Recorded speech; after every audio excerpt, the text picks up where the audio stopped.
একদিন হঠাৎ হুজুরে পাক সাল্লাল্লাহু আলাইহি সাল্লামের মর্মস্থলে জঙ্গে ওহাদের শহীদগণের স্মৃতি বিশেষভাবে জাগরিত হলো।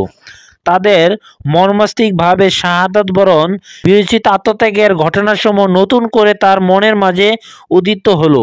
একদিন গভীর রাতে তিনি জান্নাতুল বাকি নামক রওজা ভূমিতে উপস্থিত হয়ে অত্যন্ত করুণভাবে আল্লাহর দরবারে দুহাত উঠিয়ে শহীদগণের জন্য মোনাজাত করলেন। তারপর মাজার শরীফে হতে মসজিদে নববীতে তাশরিফ এনে মিম্বরে উঠলেন এবং সেখানে দাঁড়িয়ে তার চিরশহর ও ভক্তবৃন্দর লক্ষ্য করে আবেগাপুত্র সুরে বলতে লাগলেন, হে আমার সহচরণগণ, আমি সম্ভবত তোমাদের পূর্বেই পরজগতে রওনা হচ্ছি। তোমাদের জন্য আল্লাহ দরবার নিশ্চয় সাক্ষী দেব।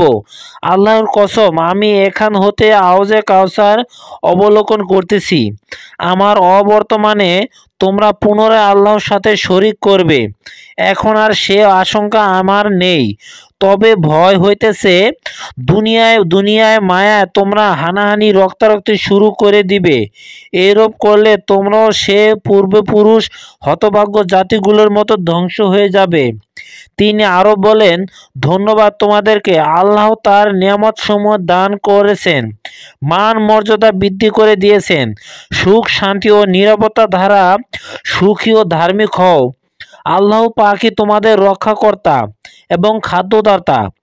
আল্লাহকে তোমরা ভয় করবে এবং আমার এই বাসনা তোমরা সাবধান থাকিও। দুনিয়ায় লোকদের মতো গর্বের অহংকার মেতে উঠিও না।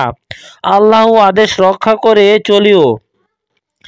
আল্লাহ বলেন, এই পরকালে আবাস ভূমি ওই সকল লোকদের জন্য আমি এ সৃষ্টি করিয়া যার দুনিয়ায় অশান্তি ও অহংকার বিস্তার অপছন্দ করে, আর পরকালে সফলতা শুধু ধার্মিকদের জন্য রয়েছে।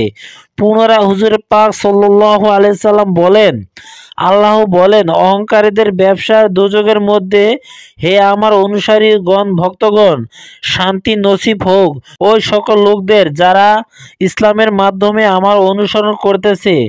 এ কথা দ্বারা হুজুর পাক সাল্লাল্লাহু আলাইহি সাল্লাম তার ভাষণ সমাপ্ত করলেন। সম্মানিত ভিউয়ার্স, আজকের ভিডিওটি এ পর্যন্তই। পরবর্তী ভিডিওতে অবশ্যই পাশে থাকবেন।